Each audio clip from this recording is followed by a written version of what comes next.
So, Hang on, please let me oh my God. Just let me get me cookie out first. That's how the cookie crumbles. Do you want a cookie? No.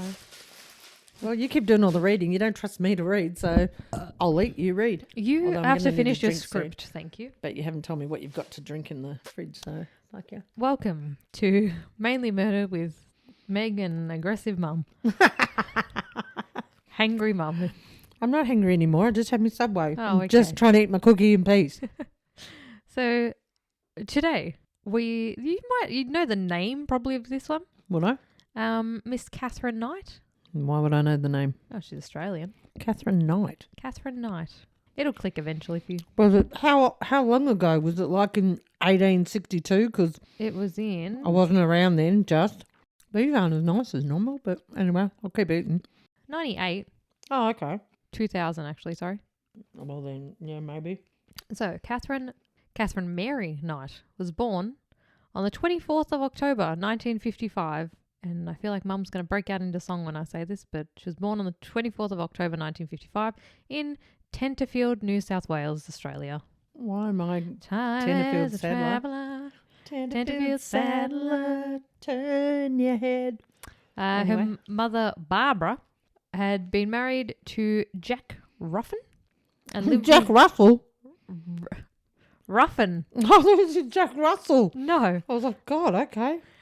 And lived with him in a small town of Aberdeen in New South Wales, Hunter Valley. I've been there. So have you? Yeah. You gave me nits. You gave me fucking nits in the Hunter Valley. I got them from my disgusting ex's family. Yeah, and I shared a fucking... Yeah. Oh, I'm scratching my head as you speak. I Shared a got queen-size PTSD bed from with that. you at that house that Mel had hired. Yes. And I well, came home scratching you, bitch. Don't date feral people with feral families. Funny thing is, nits go to clean hair, so Yeah. they were just feral in general. Had nothing to do with their Oh, hair. yeah, no, that was gross. They had 4 sons before Barbara began an affair with Ken Knight, Barbara. a friend and co-worker of her then husband. Oh, Local backlash from the news forced Barbara and Ken to move to Moree. oh. None of her sons went with her. The 2 oldest boys continued to live with their father, and the 2 younger sons went to live with an aunt in Sydney.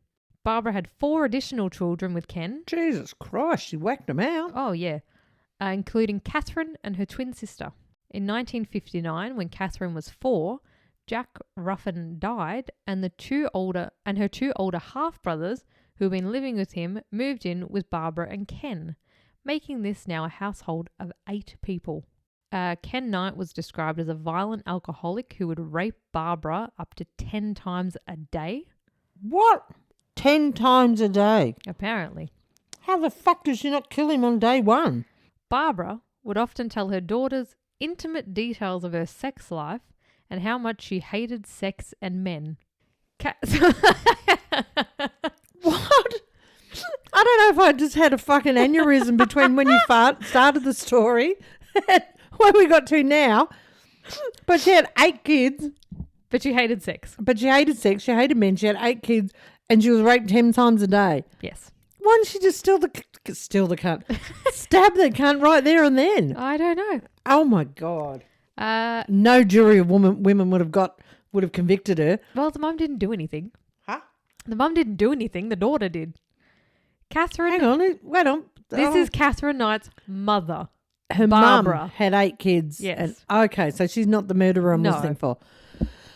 Okay. So Katherine had complained to her mum that on one occasion, one of her partners wanted her to take part in a sex act that she did not want to perform. Barbara told her to put up with it and stop complaining. Oh, fuck off. Katherine claims that she was frequently sexually abused by several members of her family, which continued until she was aged 11. Oh my God. Although there were I thought you were doubts. talking about her in... No, she was older. still little. Hang on. Are you jumping around or am I just fucking missing bits? When you said she told her mum someone wanted her to have sexual things with... I think that was when she was a little bit older. Yeah, and then But next minute you're saying she's 11. Fucking She hell. was sexually abused allegedly by people in her family up until she was 11. Okay. Although there are doubts about the details, psychiatrists accept her claims and the events have been largely confirmed by other members of her family. If other members of her family knew what was going on, They're assholes. yeah, why did no one say anything? Mm-hmm. Barbara's great-grandmother, so Catherine's mum, Barbara, was an Indigenous Australian from Moree area who had married an Irishman. Barbara was proud of the fact and identified as Aboriginal. This was kept a family secret as there was considerable racism in the area at the time, and Barbara's descent was a source of tension for the children. Apart from her twin sister, Catherine, the only person whom Catherine was close to was her uncle, Oscar Knight, who at the time was a champion horseman. Oh. She was devastated when he committed suicide in 1969 and continues to maintain that his ghost visits her. Okay. The same year, the Knight family moved back to Aberdeen. Catherine attended Muswellbrook High School, where she was described as a loner and is remembered by classmates as a bully who stood over smaller children. Mm. She assaulted at least one boy at school with a weapon and once injured a teacher. Wow. She had a few anger issues. Oh, yeah. By contrast, when not enraged, Catherine was a model student and often earned awards for her good behaviour. When Catherine When left, not enraged. So if she wasn't angry or pissed off, she was all right. she was great. Yeah, just keep feeding her. Oh, sorry, that's me.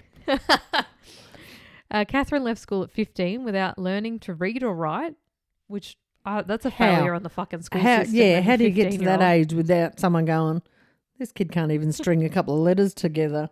She gained employment as a cutter in a clothing factory. Mm-hmm. 12 months later, she left to start what she referred to as her dream job, Okay, which was? cutting up offal at the local abattoir. We've all got a dream. We've all got to have a dream. There, she was quickly promoted to boning and was given her own set of butcher's knives. Oh, so proud of her. At home, the knives were hung over her bed. Catherine said that she displayed them there so that they would always be handy if I needed them. Okay. In 1973, Catherine first met co-worker David Stanford Callett. David was a heavy drinker, which seemed to have started due to two traumatic incidents from his previous railway job in Coffs Harbour. The first was when his best friend was killed in front of him in a shunting accident, Oh, shit. and the second was when he rescued injured occupants of a school bus in Kempsey, which had been struck by a train, killing 6 children. Oh, wow. That would be traumatic. Yeah, you'd fucking want to drink after that. Yeah. He eventually lost his job due to the deteriorating behaviour and performance, but he soon got work at the nearby Aberdeen Abattoir. That's hard to say. That was a lot of a And became close friends with Catherine's brother. Often, if David got into a fight, Catherine was right behind him and she stepped in to back him up with her fists. with their knives. In Aberdeen, she was well known for physically threatening anyone who upset her. In 1974, Catherine and David got married, and at her request, the couple arrived at the ceremony on her motorcycle with a very intoxicated David on the pillion. So the only way you could marry her was He to was be really pissed. drunk. Oh, let's get married. As soon as they arrived, Catherine's mother Barbara gave David the following advice. Oh, run. The old girl, this is David saying, because this is David talking. Mm-hmm. The old girl said to me to watch out. You better watch this one or she'll fucking kill you. Stir her up the wrong way or do the wrong thing and you're fucked. Don't ever think of playing up on her. She'll fucking kill you.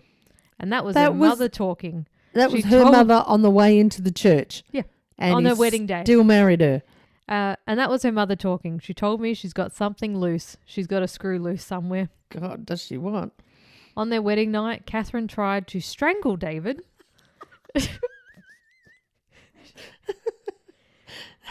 Just a little bit of rough sex. She later explained it was because he fell asleep after only having intercourse 3 times that night. Her mum bragged about how many times her and the dad had sex on their wedding night. Okay. And Catherine was disappointed that they didn't reach up to that Oh, bar. God. Fuck. The marriage proved particularly violent, and on one occasion, a heavily pregnant Catherine burned all of David's clothes and shoes before hitting him across the back of the head with a frying pan, simply because he had arrived home late from a darts competition. But did he win? Well, they reached the finals. Oh, well, come on, Dave. In fear for his life, David fled the house before collapsing in a neighbour's house and was treated for a severely fractured skull. Police wanted to charge Katherine, but she'd talked David into dropping the charges. Oh, God. What's her name? Katherine Knight. Katherine Knight. She's have a look at a picture. Like, she does go through a few men, and they're like, she's not a looker. I don't know how you'd convince men. I don't know. Very persuasive. Big gal. I don't think that is actually Katherine Knight. Oh, it says crime that shocked Australia. Katherine. In May 1976, shortly after the birth of their first child, David left Katherine for another woman and moved to Queensland. The next day, Katherine was seen pushing her new baby in a pram down the main street, violently throwing the pram from side to side. Oh. She was admitted to St. Elmo's Hospital in Tamworth, where she was diagnosed with postnatal depression and spent several weeks recovering. After being released, she placed her 2-month-old daughter on a railway line shortly before a train was due, then stole an axe and went into town and threatened to kill several people. Hang on, did the kid get hit by the... An unsheltered man, known in the district as Old Ted, who was foraging near the railway line, found and rescued the baby, by all accounts only minutes before the train passed. Katherine was arrested again and taken to St. Elmo's Hospital, but apparently she had recovered and signed herself out the following day. Put your phone down. Do not spoil yourself. I'm just looking at the pictures. I need to I'm going to put a screen there, make you a little slideshow of all the pictures you need to see. Yeah, that's a good idea. That's what I used to do for Jay. Every time we got to a park, that's Katherine, that's David. Yeah, well, you want to look at it, you're like, oh, fuck. Yeah. How did anybody want to sleep with that 3 times in one night? A few days later, Katherine slashed the face of a woman with one of her knives and demanded she drive her to Queensland to find David. Oh. The woman escaped after they stopped at a service station. However, by the time police arrived, Katherine had taken a young boy hostage and was threatening him with the knife. She was disarmed when police attacked her with brooms. Oh. And was admitted to the Morisset Psychiatric Hospital. During this time, her daughter was placed into the care of her grandparents, Barbara and Ken. While at the hospital, Katherine... Her name's Cindy? No, that was her sister, wasn't it? Who the fuck is Cindy? Isn't Barbie's sister Cindy? What's Barbie's sister's name? Skipper. Skipper. Where did I get Cindy from? I don't fucking know. I haven't mentioned anyone's sister. I don't know. While at the hospital, Katherine told the nurses she had intended to kill the mechanic at the service station because he had repaired David's car, which allowed him to leave. Fair enough. Yeah. Then he planned to go to Queensland and kill both her husband and his mother. Police notified David, who was working as a truck driver in Queensland, that his wife was locked in a psychiatric ward under heavy sedation in the most notorious mental institution in New South Wales. With his mother Jean, another fucking Jean, David drove... You know, that's only if people listen to the last... first one. Yeah. Mm-hmm. So his mother Jean and David drove the hundreds of kilometres to be with Katherine, who apparently sparked up the minute she saw him. Sparked up as in set the place on fire, or was she happy? Was excited. It's got a bit horny. On August 9th, 1976, Katherine was released into the care of her mother-in-law on the condition that Jean see to it that she takes her medication. Oh, God. They collected their Good luck daughter. with that, Jean. Yeah, good luck. They collected their daughter along the way, and within a couple of weeks, Katherine and David were back living together in a rented bungalow in Woodridge in Queensland, where David drove trucks and Katherine took a job boning at the Dinmore Meatworks in Ipswich. Oh, good on her. She can still play with her knives. Yeah. The reunion turned out to be stormier than ever, with Katherine regularly flying into violent rages over nothing in particular, assaulting her husband with her fists, kitchen appliances, and anything she could lay her hands on. Despite the toxic relationship, on March 6, 1980, Katherine gave birth to another daughter. Oh, Jesus Christ. And then, one day in 1984, as if in answer to David Kellett's prayers, she was gone. He came home one night from work and the house was bare. Katherine had packed up her and her 2 daughters and everything that wasn't nailed down and moved back to live with her parents on the farm outside of Aberdeen. Although Why? I don't fucking know, she's a nutter. Okay. Although she returned to work at the abattoir, she injured her back the following year and went on a disability pension. Since she no longer needed to rent accommodation close to her work, the government gave her a housing commission residence in Aberdeen. Katherine had a couple more relationships while living in Aberdeen. Oh, I don't know how. The next one was in 1986 and was with a 38-year-old minor, David Saunders. A few months into the relationship, he moved in with her and her daughters, although he kept his old apartment in Scone. Katherine soon became jealous regarding what he did when she was not around and would often kick him out. He would then move back into his apartment, where she would then follow him and beg him to return. Sounds healthy. Yeah.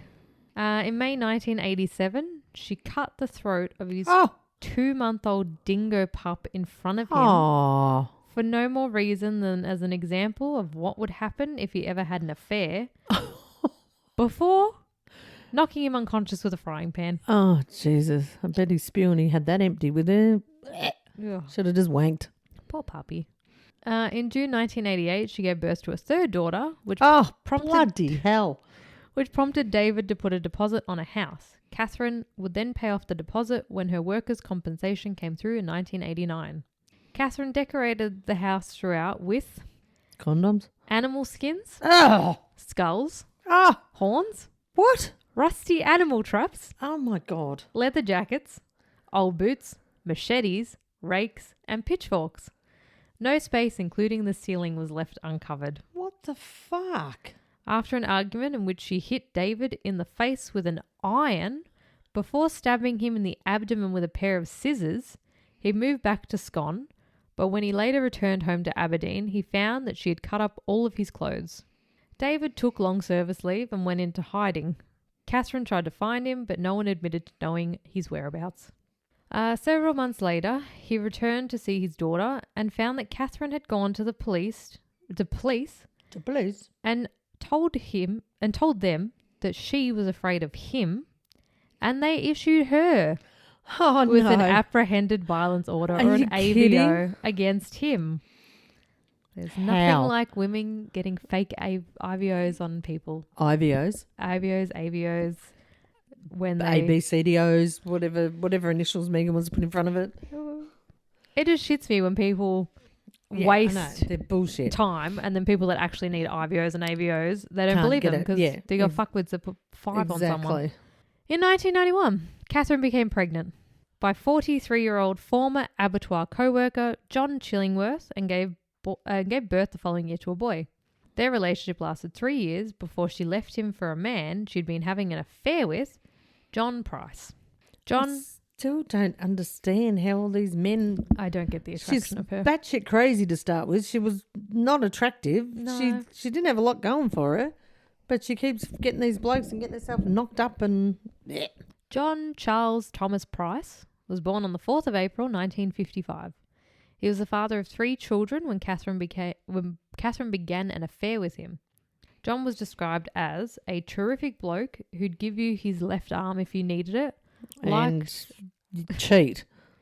No, he was divorced. Oh, but okay. she was, she was with the guy. Yeah, so that's... Not great, but liked by everyone who knew him. His own marriage had ended in 1988. Okay. While his 2-year-old daughter had remained with his former wife, the 2 older children lived with him. John was well aware of Katherine's violent reputation as she moved into his house in 1995. His children liked her. He was making a lot of money working in the local mines, and apart from violent arguments, at first... Things were all right, eh? Life was a bunch of roses. Oh, Jesus Christ. Watch out for the thorns. Well, yeah. In 1998, Katherine and John fought over his refusal to marry her. In retaliation, she videotaped items he had allegedly stolen from work and sent the tape to his boss. Although the items were out-of-date medical kits that had been scavenged from the company rubbish tip, John was fired from the job that he had held for 17 years. Oh. He took shit out of the bin. Yeah, that and doesn't seem... Bye. After 17 years of working there. Yeah, that doesn't sound... you can understand if you got a warning letter maybe, but if it's rubbish that's heading out in the bin, yeah. The same day, he kicked her out and she returned to her own home while news of what she had done spread throughout the town. A few months later, John restarted the relationship, although he now refused to He now refused to allow her to move in with him. The fighting became even more frequent, and most of his friends would no longer have anything to do with him while they remained together. She must have had like a magical fucking vagina or Yeah, I was something. going to say she must have been a good fucking root. In February 2000, a series of assaults on John reached a climax when Katherine stabbed him in the chest. Finally fed up, he kicked her out of his house. On February 28th, he stopped at the Scone Magistrates Court on his way to work and took out a restraining order in an attempt to keep her away from both himself and his children. Mm-hmm. That afternoon, John told his co-worker that if he did not come to work the next day, it would be because Katherine had murdered him. Yep. Just, could you fucking imagine? You're like, oh, if I don't come in, the missus has killed me. And then it's like, oh, he's like not in today. Like that other story we did, whenever that was, with the girl that told the teacher that That was last week. if her dad told him that she We're wasn't going on holidays, they were all dead. Well, despite their pleas that he should not return home, he stated that he was afraid Katherine would kill his children if he did not. John arrived home to find that Katherine, although not there herself, had sent the children away for a sleepover at a friend's house. He then sent his kids away. Yeah. What the fuck? He then spent the evening with his neighbour before returning home and going to bed at 11 p.m. Earlier that day, She hid in the wardrobe and Katherine waited for him. had brought new black lingerie Ugh. and had videotaped all her children while making comments which have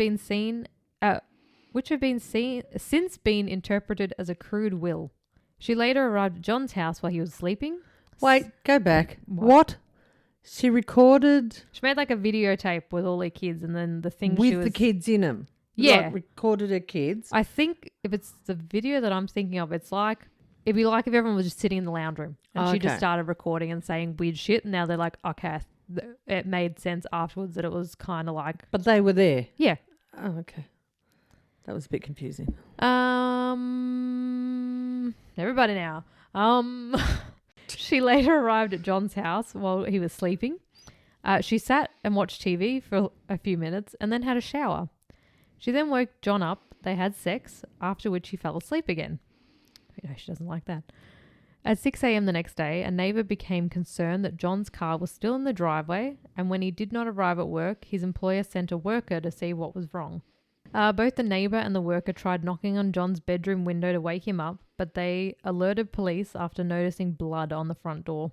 Breaking down the back door, police found John Price's body and Katherine comatose from taking a large number of pills.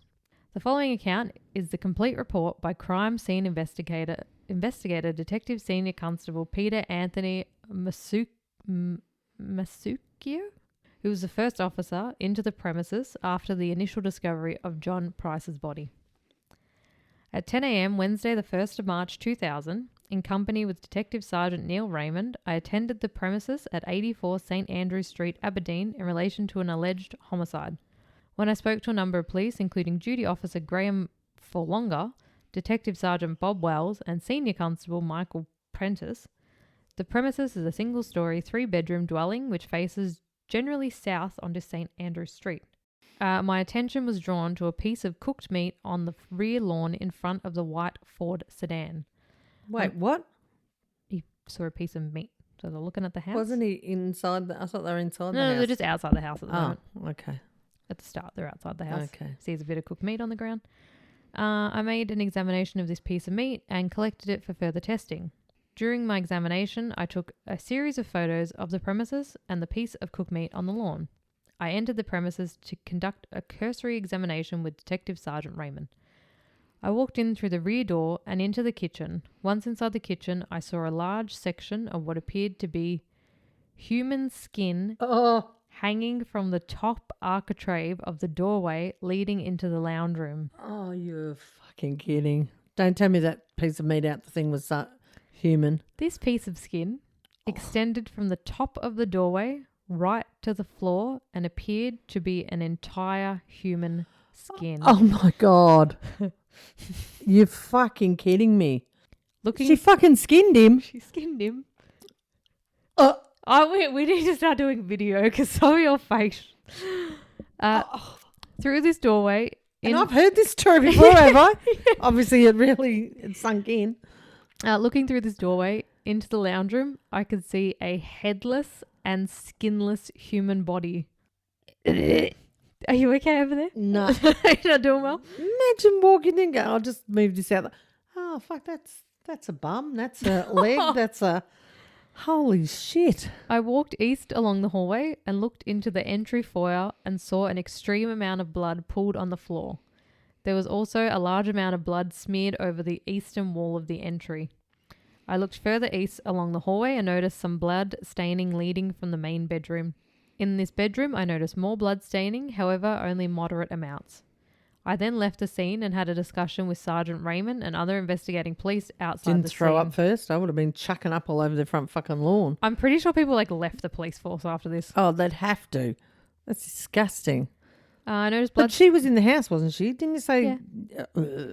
So she did all that and then what? Just listen. Oh, come on, read faster. I noticed blood staining to the shoulder area of a blue shirt which was draped over the chair on the western side of the table.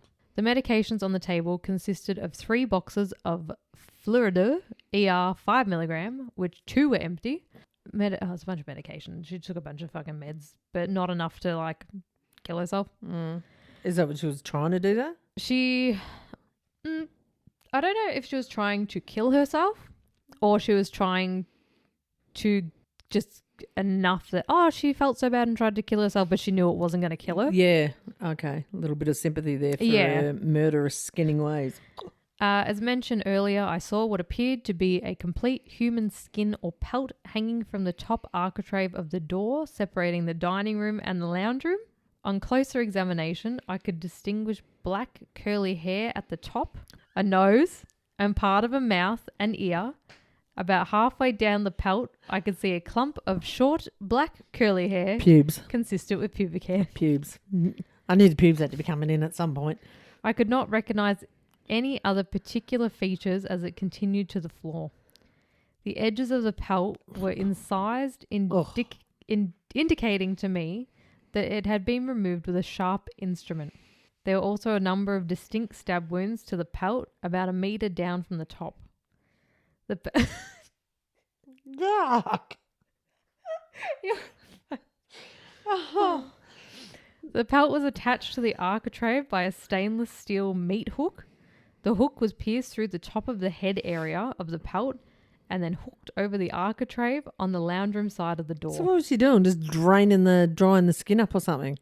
The skin appeared to vary in thickness from approximately 1 to 4 centimeters. I noticed a blood trail. 4 centimeters is a thick chunk of skin. Well, yeah, your skin. Yeah, no, but I mean to just go. Ugh. It wasn't in parts. She fully Yeah, she took peeled his him. skin Yeah. Like taking off a fucking bodysuit. She Yeah. took off the body. And she worked in an abattoir. Yeah, so she knew how to She knew slice exactly and dice. how to do it. I noticed a blood trail leading from the lounge room into the kitchen. I hope he was dead before she did all this. I noticed a blood trail leading from the lounge room into the kitchen towards the kitchen cooktop in the vicinity of the aluminium boiler.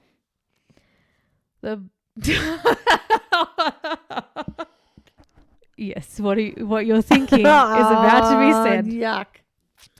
The boiler was on the right side rear element, which was at the time turned off. I lifted the lid to the boiler. I noticed it was warm to the touch.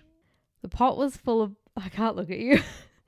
The pot was full of liquid on the surface. I could identify a skinned human head. Oh, my God. And a number of cooked vegetables. It's like Albert Fish again.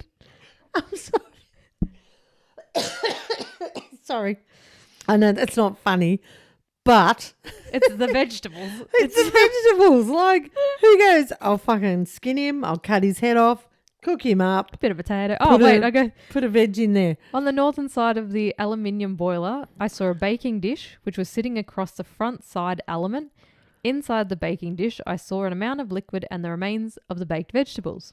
Just to the right of the right, Don't tell me there was an empty plate. Right on the northern side of the cooktop, I saw 2 prepared meals. Each of the meals consisted of 2 pieces of cooked meat, baked potato, baked pumpkin, zucchini, cabbage, yellow squash, and gravy. It sounds delicious if the meat wasn't her fucking partner. Yeah, it was Underneath each meal was a torn section of kitchen paper with a name written on it. The word Becky, but she wrote Beaky because she was illiterate, was written in blue ink pen on one of the pieces, and the word Jonathan was on the other. I'm assuming that was John Price's 2 children's name. The piece of meat appeared on the plate was similar to the piece I collected from the rear lawn. The skinless and headless body of a person now known to me as John Charles Price was in a supine position with his legs protruding into the entry foyer from the knees down. There was a substantial amount of blood smeared over the carpet around the body. As mentioned earlier, there was also an extreme amount of blood pooling on the front floor of the entry.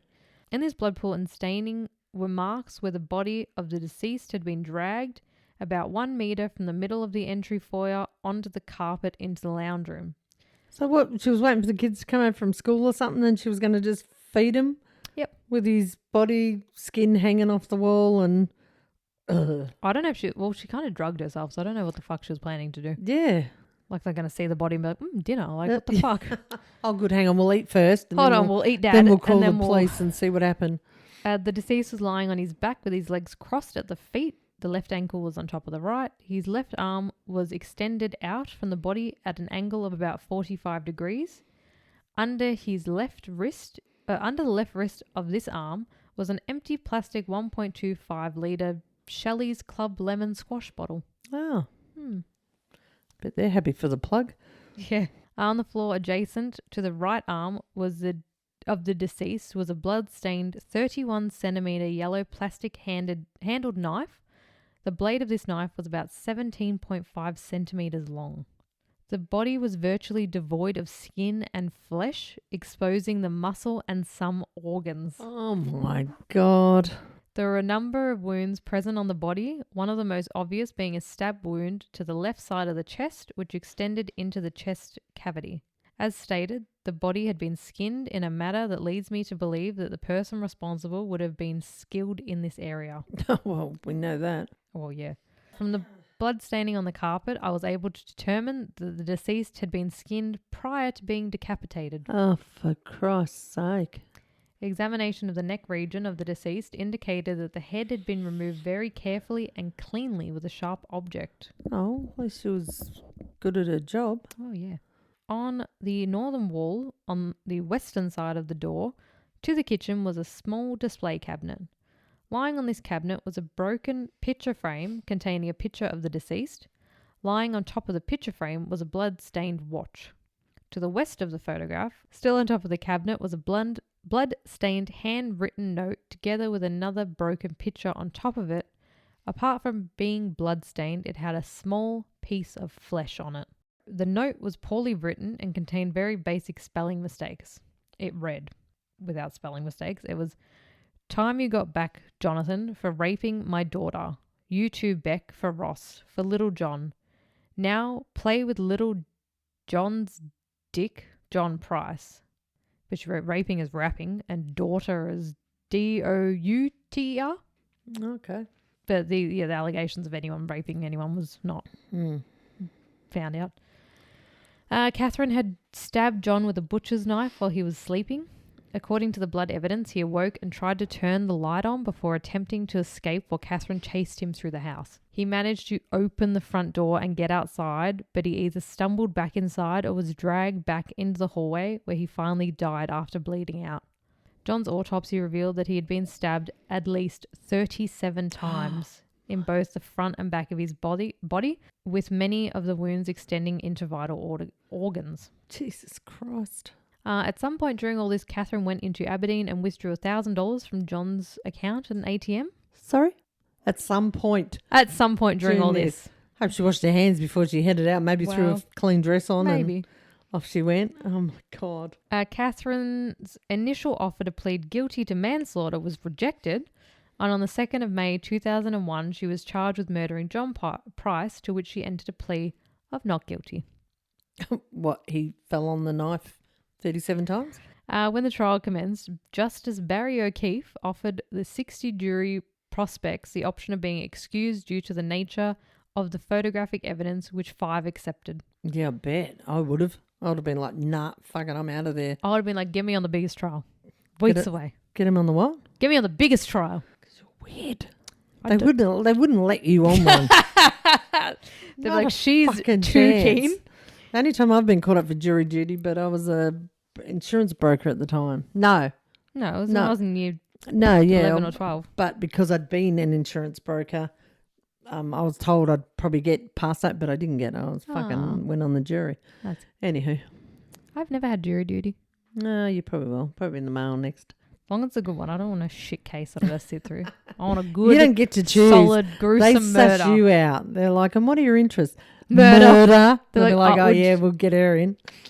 She's an idiot. We'll put you in front of a jury. How about that? The next morning, Katherine changed her plea to guilty and the jury was dismissed.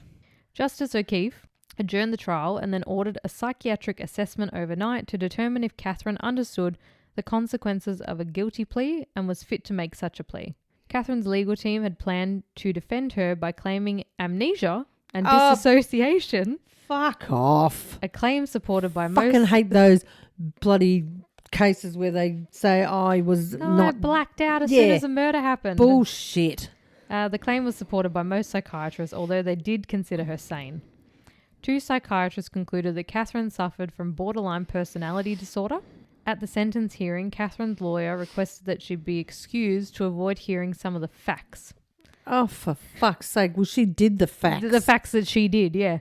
This application was refused. Good. When Timothy Lyons took Lyons, Lyons, took the stand and described the skinning and decapitation, she became hysterical and had to be sedated. Oh, piss off. Like, you fucking did it. Exactly.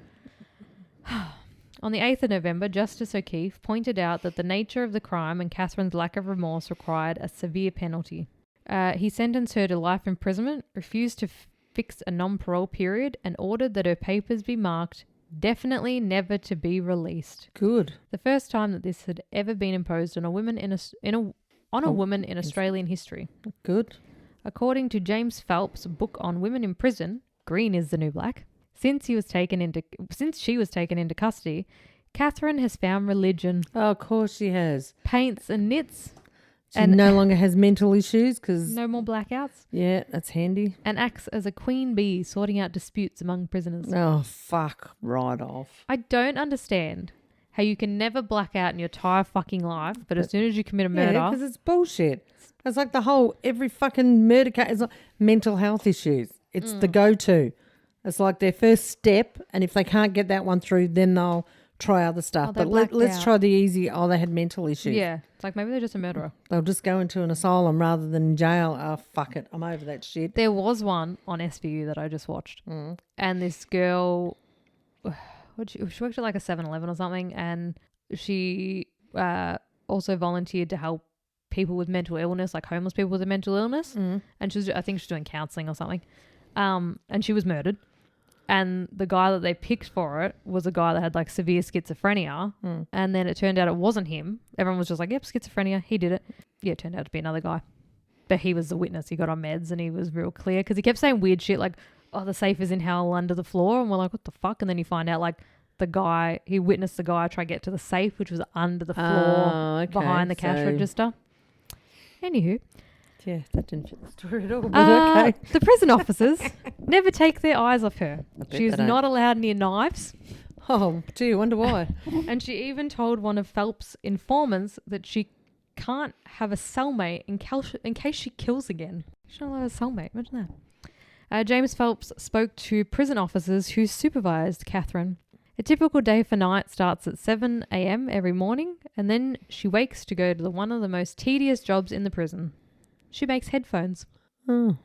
She's stuck in a factory every day from 8 a.m. to 1 p.m. making headphones on a big, loud machine. Katherine is said to be one of the best workers in the headphone factory and commands the top wage. Of course she does. She enjoys her job and takes pride in what she does. 4 guards flank her. They watch her every move and are with her every day. After Katherine finishes her day at the headphone factory, she eats lunch before retiring to her cell. She has a bed, clothes, and the centerpiece of her room is a big old table that she uses for making art. She also sits at that table and writes letters. To who? Who the fuck knows? Oh. Oh. Thought you were going to have the answer there. No, but... she does write letters. She's probably got 1,000 pen pals. Probably. Katherine has been described by officers and inmates as the hoarder whose cell is full of knitting, knickknacks and art. Her room is very cluttered. She has shit everywhere. She'd been there for a long time, and it was like she'd kept everything she'd ever been given. God almighty. Not many people ever got to go in her room. She keeps it very private. She's going to be there until she dies, so she has made it her home, a place she feels comfortable in. Katherine has also become known as an incredible artist in the prison, but she doesn't want some sick person buying her art because they think what she did was cool. Oh my God. The thought of someone hanging something on their wall just because she is a killer repulses her. Like she fucking hung her boyfriend on the fucking wall. Yeah. Inside Malawa Max, Katherine is known as the Nana. Oh, for Christ's sake. She is also the prison's event planner. Oh, Jesus. What sort of events do they have? She organises the Murder big... by numbers? Sorry. She organises a big catch-up every Friday. She organises all the food and makes sure that everyone in the wing is a part of it. Good old Katherine. She's still alive as of this recording. God. She's still alive. And when I was researching her and looking at the photos, there was a photo from when she was in Silverwater Women's Prison, and the prison had a special guest. And in the photo, she's got her hand around him. And who was the guest? Cardinal George Pell. Oh, seriously? Oh, God. They could have exchanged stories, eh? Oh, yeah. Oh, you killed your husband? I fucked a 12-year-old. Anyway. Don't think you can put that one in. Oh, I can. He's dead and he's a pedophile, so... Okay. So that was Miss Katherine Knight. Miss. The Butcher of Aberdeen. I think something of Aberdeen. Aberdeen, Abattoir. God almighty. It's really hard to say. Should see if we can get a interview with her. Hey, Katherine. Excuse me, Miss Katherine. Miss Knight. Miss Knight. How do you feel about skin sandwiches? Do you eat your sausages with the skin on or the skin off? What about chicken? Skin on? I wonder what or happened skin to off? his doodle. They never really said. You wonder what? What happened to his doodle? Oh, he's probably skinned that too. Well, I had pubes were around the area, so who Very knows? hard. It's pretty revolting. Yeah, it's pretty fucked up when you think about it. Oh, really? You think? Fuck me swinging. Good thing we ate before that one. Oh, like I ham haven't brought sandwich. it up. Like I haven't brought it up. Oh, thank God we didn't have the chicken. Oh, we did. We did have chicken. I don't think we didn't have a fucking ham sandwich. I can't think. Well, yeah, follow us on Instagram at mainly_murder. Email us if you'd like to chat. If you have a story you'd like us to cover. Chat. If you have input, maybe you know. Oh, Maybe you'd like Megan to learn how to pronounce words. yeah, if you could Got some send me words that you want to test her on, by all means, email them in. please. We'll see how she goes. That'd be fucking hilarious. That would be embarrassing. That would be, no, that would just be the proof for that when I sue the school. Wow. No, I was going to say email us if you have any weird connection to any cases and we'll talk about them. Jay's dad is friends. Oh, sorry, no. Went to school with Melinda Freeman's brother, who Melinda Freeman was murdered in her house in Whittlesea and it's still unsolved. Oh. And my old manager is in the friendship group of her husband, who everyone thinks did it, but their friendship group believes that he didn't. Oh, okay. It's very interesting, that one. But yes, she was in, and her husband or her brother or her lived in Greensboro, like 4 houses away from Jay. Oh, wow. Yeah, very weird. I found all that out last night. Oh, well, it's a story you'll have to research. Yes, but if you have any weird little kooky connections like that, is Katherine Knight your grandmother? Email us. Send us a letter at PO Box. What? I don't know. We don't have PO Box.